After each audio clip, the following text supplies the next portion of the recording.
Welcome to Kenton's videos. Enjoy the video. You start by making sure both your Roku TV and your Chromecast source device are on the same Wi-Fi network. This is required for discovery. Once done, open Roku settings and enable screen mirroring or guest connect if present, because some Roku models require explicit permission. Make sure apps and the TV firmware are updated to avoid compatibility issues. You do this now so discovery and casting go smoothly. Otherwise, the devices may not see each other, and the process stalls before it begins. Next, open Google Home or any Cast-enabled app on your phone or laptop and tap Cast.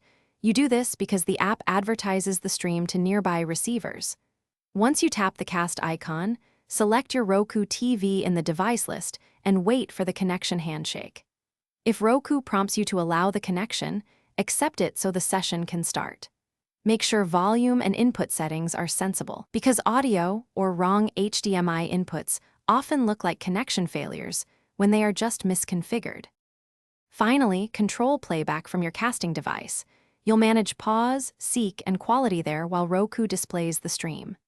If video stutters or you see a black screen, restart both the Roku TV and the casting device and reduce Wi-Fi congestion by moving devices closer to the router.